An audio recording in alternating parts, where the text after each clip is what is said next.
예수님이 베데스다 연못가에 누워있던 38년 된 병자를 고치셨는데 그 일로 인해서 유대인들이 난리가 났습니다. 그 상황이 5장 10절에 이렇게 기록되어 있습니다. 유대인들이 병 나은 사람에게 이르되 안식일인데 내가 자리를 들고 가는 것이 옳지 아니하니라. 참 이상하지 않습니까? 38년이나 누워있던 병자가 고침받아서 누워있던 자리를 들고 막 일어서서 기뻐 뛰며 춤을 추고 다니면 축하할 일이고 하나님께 영광을 돌릴 일이고, 야, 우리 중에 하나님의 크신 은혜와 능력이 나타났구나 하고 기뻐해야 될 일인데 어떻게 안식일에 허용된 무게 이상의 자리를 들고 돌아다니지? 그렇게 보았다는 겁니다. 5장 16절을 보면 또 이 유대인들의 비난은 예수님에게로 향합니다.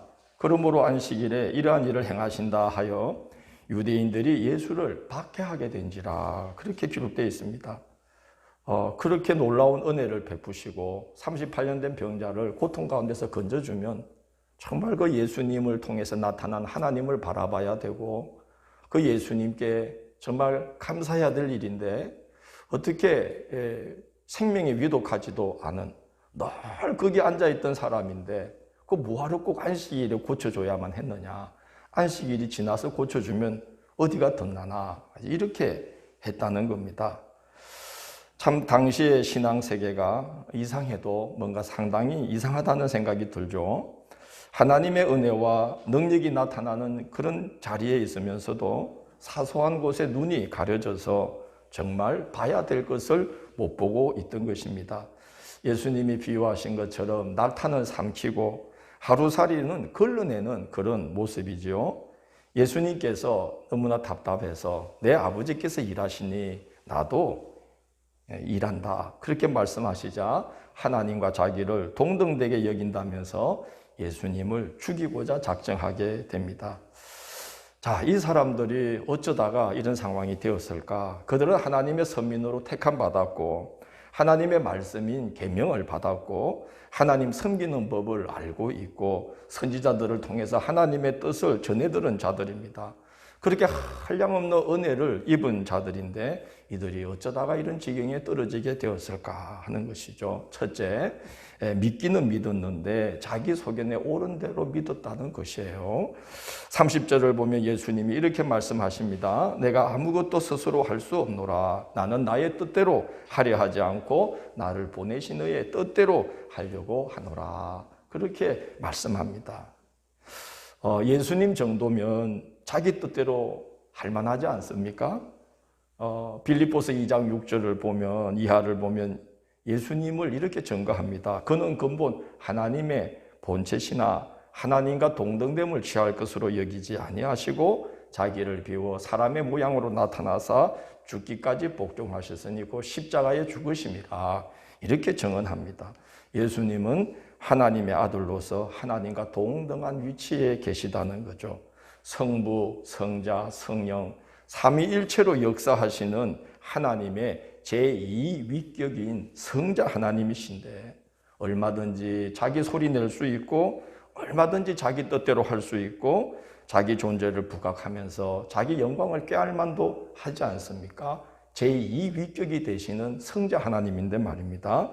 그런데 그렇게 대단한 분이 오늘 말씀이 나는 나라는 게 없다는 거예요. 나는 스스로 존재하는 게 아니라 오직 아버지로 말미암아 하나님으로 인해 나는 존재하고, 그래서 나는 그분을 위해서 있고 나는 그분이 원하는 것만 한다라고 말하고 계십니다. 우리도 신앙의 길을 걷는 중에 이렇게 예수님처럼 되면 좋겠어요. 갈라디아서 2장 20절에서 바울은 이렇게 고백을 합니다. 내가 그리스도와 함께 십자가에 못 박혔으니 그런즉 이제는 내가 사는 것이 아니요 오직 내 안에 그리스도께서 사시는 것이라. 이제 내가 육체 가운데 사는 것은 나를 사랑하사 나를 위하여 자기를 버리신 하나님의 아들을 믿는 믿음 안에서 사는 것이라. 바울 사도도 예수님처럼 된 거죠. 이제 내가 사는 건 내가 사는 게 아니고 나를 위해 죽어주신 분을 위해서 산다. 그래서 내가 나를 하는 것을 십자가에 주와 함께 못 박은 자가 되었다. 그렇게 바울은 말합니다. 우리는 풀 위에 이슬 같고 잠시 있다가 사라지는 안개고 그 연수가 길어도 한 뼘 길이밖에 안 되며 하나님 앞에서 우리는 없는 것과 같사오니라고 성경이 말합니다. 연약한 존재죠. 잠깐 있다 가는 존재죠. 그런데도 우리는 이상하게 영원하신 하나님을 붙들려고 하지 않고 자꾸 나를 붙들려고 합니다.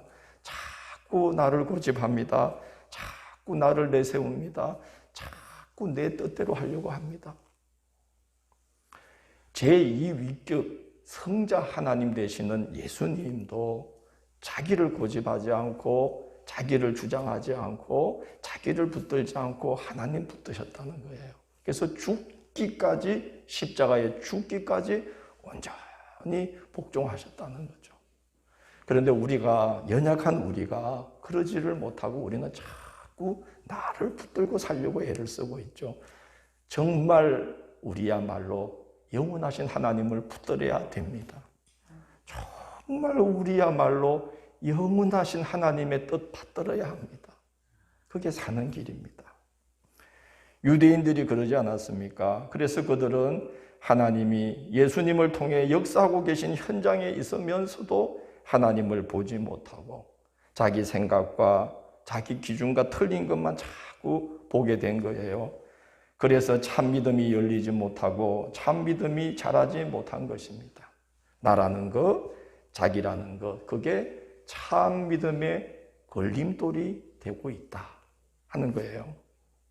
그래서 예수님은 이 유대인들이 그 말씀 듣고 자신들의 영적 현실을 돌아보게 하시려고 나는 아무것도 스스로 할 수 없노라. 나는 나의 뜻대로 하려 하지 않고 나를 보내신 아버지의 뜻대로 하려고 한다 하고 말씀하신 것입니다. 예수님은 성삼위일체 하나님의 제2위격인 성자 하나님이신데도 성부 하나님을 우리에게 나타내시려고 그 하나님만 가리키려고 자신을 철저하게 비우고 낮추시어서 하나님을 가리키는 참된 표석이 되어 주셨습니다. 그래서 예수님은 나는 길이요 진리요 생명이니 나로 말미암지 않고는 아무도 아버지께로 올 자가 없느니라. 그렇게 말씀하신 이유는 아무것도 스스로 자기가 하지 아니하고 오직 하나님이 원하는 것, 하나님 뜻 받들고 하나님만을 나타내려고 하셨기 때문에 죽기까지 그렇게 하셨기 때문에 그 말씀할 수가 있는 거죠. 나는 길이요 진리요 생명이니 나로 말미암지 않고는 아무도 아버지께로 올 수 없다. 나를 통하지 않고는 아버지를 보았다고 할 수가 없다. 이렇게 말씀하실 수 있는 참 믿음의 산 표석이 되신 거예요.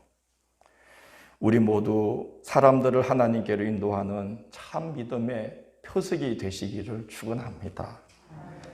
지난주에 그 기독교 세계라는 잡지에 임종석 교수님이 사물책 성소라는 제목으로 기고한 글에 그 자신의 유년 시절의 기억 하나를 실은 걸 읽었어요. 한 대목만 읽어드릴게요. 11살 어느 여름날 오후의 일이다. 선풍기를 끄려고 버튼에 오른발을 댄 순간 곁으로 온 아버지는 허리를 숙여 천천히 내 발을 밀고는 선풍기를 손으로 끄셨다. 그날 나는 집안의 물건을 함부로 다루지 않으시는 아버지를 보았다. 흔하면 귀한 줄을 모르는 것이 사람의 습성일까? 귀한 것을 귀하게 여기기란 쉽지만 흔한 것을 귀하게 여기기란 여간 어려운 일이 아니다. 나는 살면서 알게 되었다. 사물을 대하는 마음과 태도는 그가 어떤 사람인지를 드러내는 표석이 된다는 걸. 그리고 항상 일치하는 건 아니지만 그렇게 사람을 대하게 된다는 것도 알게 되었다. 그렇죠. 아버지가 조용히 그 발가락을 이렇게 밀쳐내고 손으로 선풍기를 끈 게 이 임 교수에게는 하나의 표석이 된 거예요. 아, 사물도 저렇게 대해야 되는가?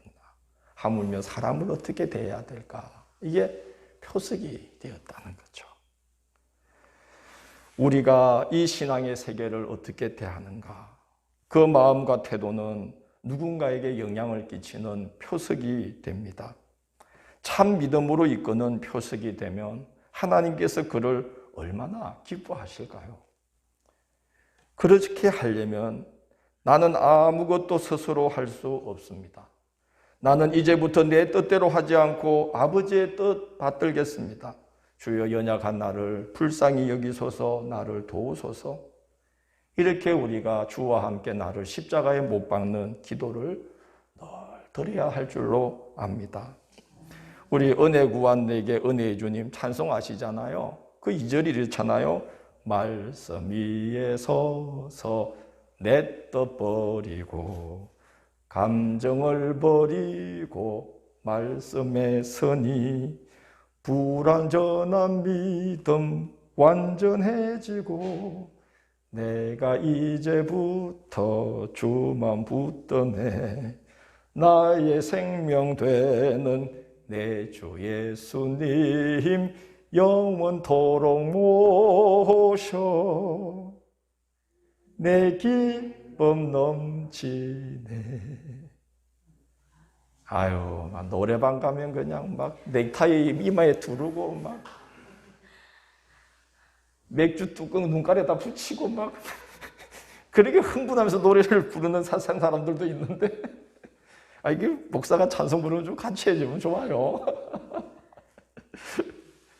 말씀 위에 서서 내 뜻 버리고 감정을 버리고 말씀에 서니 불완전한 믿음 완전해지고 내가 이제부터 주만 붙드네. 나의 생명 되는 내 주 예수님 영원토록 모셔 내 기쁨 넘치네. 유대인들이 참 믿음에 이르지 못한 그 첫 번째 이유는 자기 뜻을 버리지 않았다는 거예요. 예수님처럼 나는 이제 스스로는 아무것도 할 수 없습니다. 내 스스로 내 뜻대로 이제는 안 하려고 합니다. 오직 주님의 뜻만 나는 높이겠습니다. 그렇게 예수님처럼 신앙의 길을 걷지 못했기 때문에 아버지의 뜻이 나타나는 그 베데스다 연못가에서도 아버지의 뜻을 보지 못하고 자기 뜻, 자기 기준으로 아니 왜 안식일을 저렇게 어기는 거야? 그것만 눈에 보였다는 거죠. 참 믿음이 그들에게 싹 트지 못했다는 겁니다. 우리 예수님을 본받아 오직 아버지 받드시면서 참 믿음이 싹 트고 참 믿음이 자라서 하나님의 크신 은혜와 능력이 우리 삶에 얼마나 가득히 나타나고 있는지를 날마다 목격하며 감사하며 그렇게 살아가시는 신앙인이 되기를 원해요. 유대인들이 참 믿음에 이르지 못한 두 번째 이유는 말씀을 굳게 붙들지 못했다는 겁니다. 38절을 보면 예수님이 이렇게 말씀하십니다. 그 말씀이 너희 속에 거하지 아니하니 이는 그가 보내신 이를 믿지 아니함이라. 그렇게 말씀합니다. 그 말씀이 너희 속에 거하지 아니하니 이 말씀을 성경 원문에 가깝게 표현하자면 너희 안에 거해야 할 그의 말씀을 붙잡지 아니함으로 이런 뜻이에요. 그러니까 말씀이 그들 안에 거해야 되는데 일단 그 말씀이 그들 안에 거하지 않았다는 거예요. 말씀을 읽고 있는 자들이고 말씀을 연구도 하는 자들인데 그 말씀을 피상적으로만 보았고 그 말씀이 그 안에 거하지 않았고 그 안에 거해야 될 그 말씀을 또한 굳게 붙들지를 않았다는 거예요. 말하자면 읽고만 말았다는 거죠. 연구하고만 말았다는 거죠. 정말 그 말씀을 생명의 말씀으로 내가 이렇게 꼭 살아야지 하고 그 말씀을 막 붙들지 않았으므로 그 속에 말씀이 거하지 아니하며 그 말씀이 진실로 증거하고 계신 예수 그리스도를 알아볼 수도 없었다 하는 거예요. 예수님이 이어서 하신 말씀을 보면요. 그들이 왜 말씀을 늘 연구하는 자들임에도 불구하고 너희는 말씀을 붙들지 아니함으로 왜 그러셨는지 알 수 있어요. 첫째는 사람의 영광을 위해서 했다는 거예요. 아, 내가 사람들에게 이마만큼 성경을 읽는 사람이야 하는 것처럼 보이려고 했다는 거예요. 자기 영광을 구했다는 거예요. 사람에게서 영광을 취하려고 했다는 거예요. 사람의 칭찬과 존경과 인정을 받고자 하는 마음이 컸다는 거예요. 그래서 44절 말씀을 보면 너희가 서로 영광을 취하고 유일하신 하나님께로부터 오는 영광은 구하지 아니하니 어찌 나를 믿을 수 있느냐 했다는 겁니다. 그러니까 참 말씀을 읽을 때 이 유대인들은 자기들이 보고 싶은 것만 보고 읽고 싶은 것만 읽고 눈에 들어온 것만 자꾸 봤다 그거예요. 그래서 말씀이 그 안에 거하지도 않고 붙들지도 않았다는 겁니다. 42절을 보면 더군다나 이런 말씀을 하셔요. 다만 하나님을 사랑하는 것이 너희 속에 없음을 알았노라. 이런 말씀을 합니다. 여러분, 우리가 사랑해야만 보이는 게 있죠? 사랑해야만 들리는 게 있죠? 엄마들은요, 아기가 뭐 얼굴만 약간 찡그려도 뭐가 필요한지를 다 알잖아요. 왜 그렇죠? 사랑하니까. 예수님 말씀이 너희가 말씀을 읽기는 읽고 보기는 보는데 하나님 영광을 위해서 내가 이 말씀을 내가 정말 이 말씀 꼭 붙잡고 하나님 영광을 나타내는 삶을 살아야지 이런 마음으로 너희가 성경을 보지도 아니하고 더군다나 너희들 마음속에 하나님을 사랑하는 마음이 없다.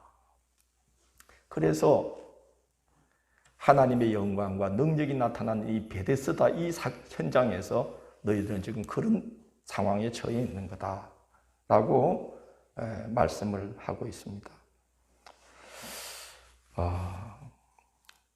그 유대인들은 성경에 영생이 있다고 생각했고 그렇게 말은 했지만은 실제로 그들은 영생을 얻기 위하여 말씀을 붙들지 않았습니다. 오늘 예수님 그러셨어요. 성경에 영생이 있다고 너희가 말을 하지만 정말 말씀에서 영생을 붙들려고 너희들이 말씀을 보고 있는 거 아니다. 자기 영광을 취하려고 사람들에게 칭찬과 명성을 얻으려고 또 하나님 사랑하는 마음이 없이 너희는 그렇게 말씀을 보고 있는 거다. 그렇게 예수님이 좀 책망을 하고 계시는 것입니다. 이것은 영생의 말씀, 살아계신 하나님의 말씀을 참 도구화하는 그런 모습이죠. 여러분, 신앙에 관계된 모든 것은 절대로 도구화해서는 안 됩니다. 도구화해서는 안 되죠. 자기 영광을 나타내는 도구로 삼으면 안 되죠. 어떤 분들은 말씀도 막 서로를 공격하는 도구로 삼아요. 예배드리고 은혜 받고 돌아가서 부부간에 그런 데입니다. 오늘 이 말씀이 꼭 당신 이야기야. 그 말씀을 뭐 하는 거죠? 도구화하는 거예요. 뭐에 도구화하는 거죠? 아내를, 남편을 책망하는 도구화로 쓰는 거죠. 어쩜 그렇게 오늘 목사님 말씀이 딱이다. 너한테 하는 소리다. 말씀을 도구화하는 거예요. 어떤 교회 목사님은 교회 기도 오래 하시는 분하고 경쟁을 한대요. 새벽 기도하고 딱 이제 기도하는데 목사님 여기 엎드려서 기도하다가 장로님 갔나 안 갔나 이렇게 한번 싹 본대. 안 가셨으면 자기도 안 가. 내가 기도를 더 오래 하는 사람이라 이걸 갖다가 보여주려고 기도를 뭐 하고 있는 거죠? 도구하고 있는 거예요. 그죠? 유대인들의 문제는 바로 그거라는 거예요. 예수님 말씀이. 너희들은 말씀을 도구화하고 있다. 말씀을 도구화하고 있다. 그 속에 영생이 있다고 말은 하면서 정말 그 속에서 영원한 생명을 얻어보려고 막 말씀의 세계로 힘써 들어가지도 아니하고 하나님 사랑하는 마음도 없으니 어떻게 너희가 그 말씀 안에서 영생을 보며 그 말씀이 증거하고 있는 내가 왔는데도 불구하고 어찌 나를 알아볼 수 있겠느냐. 못 알아보는 게 당연하고 생명을 그 속에서 얻지 못하는 게 당연한 거 아니냐. 그렇게 말씀합니다.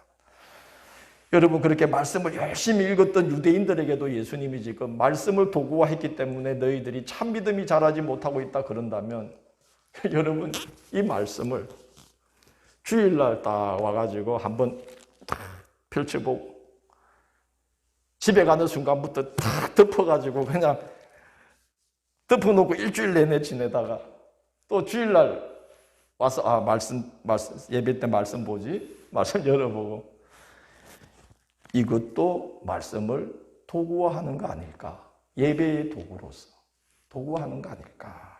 그런 생각이 듭니다.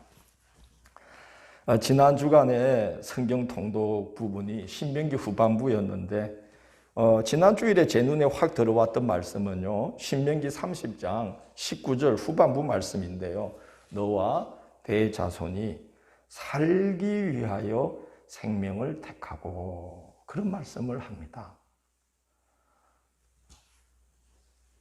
말씀을, 생명의 말씀을 붙들 때에 뭐 하기 위해서? 살기 위해서 생명을 택하고, 이 생명을 택한다는 말은 생명과 복을 주는 하나님의 말씀을 굳게 붙들라는 거예요. 뭐 하기 위해서요? 살기 위해서. 여러분, 아침에 남자분들 눈 뜨자마자 아내들에게 뭐 이야기하죠? 경상도 남자들 뭐 해요? 밥 먹자 그래요. 밥 먹자. 왜 그래요? 묵고 살라고. 저는 요즘은 이제 조금 지혜로워져서 아침에 피곤한 아내한테 밥 먹자 이런 말 안 하고 내가 상을 일부러 서 갖다 놔. 그게 밥 먹자는 거지. 살기 위해서 그러는 거예요. 여러분, 운동을 왜 하죠? 운동? 상림 가보세요. 그 사람들이 막 죽기 살기로 걸어요. 예. 걸어도 그 자리인데, 빙빙빙 돌다가 그 자리인데 죽기 살기로 걸어요. 왜 그러죠? 살기 위해서요. 바빠도 시간을 빼내요. 운동해요. 살기 위해서. 여러분, 일을 왜 합니까? 돈을 왜 봅니까? 살기 위해서 모든 걸 마다하고 일을 합니다. 살기 위해서 필사적으로 매일 반복해서 그 일을 합니다. 모세가 너와 네 자손이 살기 위하여 말씀을 택하고 생명을 택하고, 이 말을 한 것은요, 밥 먹듯이, 운동하듯이, 일하듯이, 돈 벌려고 애를 쓰듯이, 그렇게 뭘 하라는 거죠?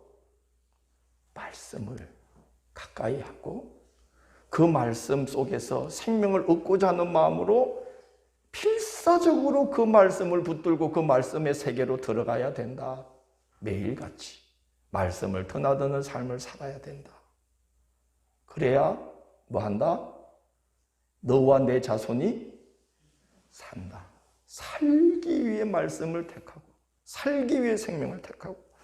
신명기 30장 19절 후반부, 이번에 그 성경 신명기 읽다가 새롭게 제 마음에 와닿은 말씀입니다.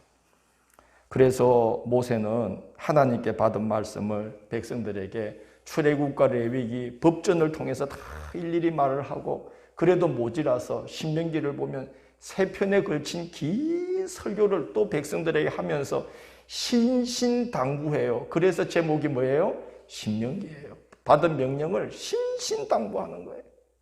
그리고도 모질라서 마지막에 보면은 그거를 책에다가 써서 책으로 엮어서 백성들에게 주면서 너희는 이 말을 너희의 마음과 뜻에 새기고 너희의 손과 손목에 매어 기호를 삼고 미간에 표를 붙여서 삼으며 또 그것을 너희 자녀에게 가르치며 집에 앉았을 때이든지 길을 갈 때이든지 누워있을 때이든지 일어날 때이든지 가르치며 또 이 말씀을 내 집 문설주와 바깥문에 기록하라.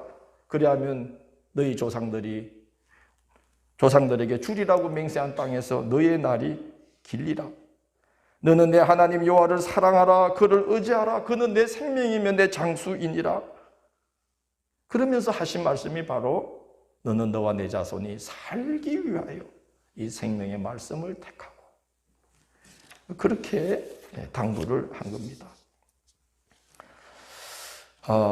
바로 그렇게 하나님의 말씀을 붙들어야 하는데 예수님 시대 유대인들은 그런 마음으로 거기서 생명을 얻고자 하는 마음으로 말씀을 대하지 않았다는 거예요. 그냥 지식으로서 자기 명예로서 사람들에게 존경 얻는 도구로서 칭찬받는 도구로서 거기서 필요한 어떤 것들을 얻는 그러한 것으로서 도구화했다는 거예요. 말씀 앞에 하나님의 뜻을 그 앞에서 받으려고 말씀 앞에 서지를 않았다는 그 아니겠습니까? 그래서 말씀 속에서 하나님의 음성을 듣지 못했고 말씀 안에서 하나님의 형상을 보지 못했고 결국은 성경이 증언하는 바 그리스도로 오신 예수님을 눈앞에 두고서도 그분이 지금 하나님의 큰 영광과 능력을 은혜를 베데스다 연못가에서 38년 된 환자를 고치면서 큰 하나님의 영광과 능력을 나타내고 계신데도 불구하고 보지를 못했다는 거예요. 얼마나 이게 안타까운 일입니까? 하나님께 영광과 찬미를 돌려드리고 하나님의 은혜와 하나님의 능력이 하나님의 나라가 지금 바로 그 자리에서 실현된 것을 보면서 감사하면서 그 은혜의 자리에 동참해야 될 이 백성들이 그러지를 못하고 자기들의 뜻으로 자기들의 기준으로 그 사건을 보면서 이게 문제였다고 저게 문제였다고 하는 그런 상황에 처해 있는 것을 우리가 봅니다. 우리는 오늘 이 말씀을 잘 생각해서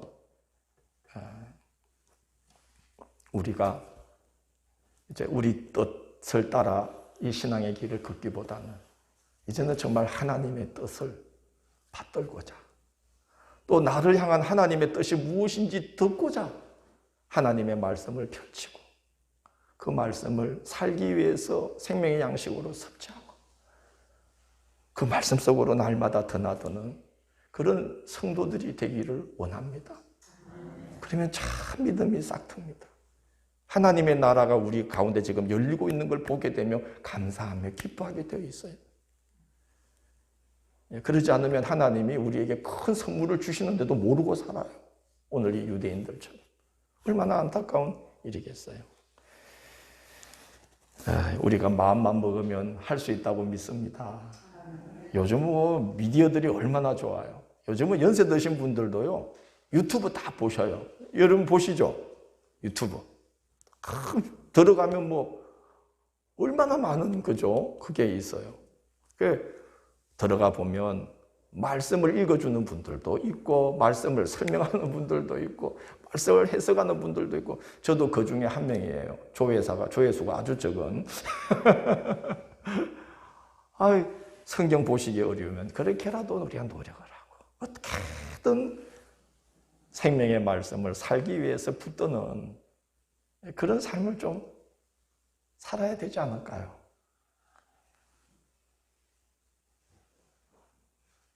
너무 귀한 말씀을 주셨잖아요. 여기 우리가 살 길을 여기 성경 속에 주셨어요. 오늘 바울 사도가 그럽니다. 표면적 유대인이 유대인이 아니요 이면적 유대인이 유대인이며 육신의 할례가 하나님의 백성된 표가 아니요 마음의 할례가 하나님의 백성된 표니 그런 자에게는 사람에게서가 아니라 하나님께로부터 칭찬이 있느니라 그랬어요. 여기에 유대인을 그리스도인으로 바꾸면 그대로 맞는 말씀이에요.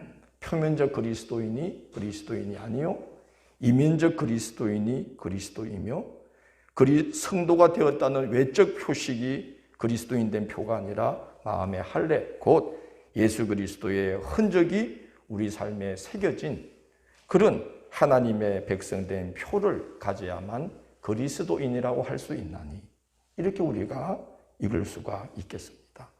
아무쪼록 이 한 주간 참 믿음이 싹트고 참 믿음으로 신앙의 세계가 더욱 깊어지고 견고해 주셔서 여러분이 신앙의 길을 걷는 그 자체가 누군가에게는 참 믿음으로 인도하는 좋은 살아있는 표석으로 세워지는 그런 성도들이 되기를 원해요. 그러면 하나님이 얼마나 기뻐하시며 큰 선물들을 준비하실까요?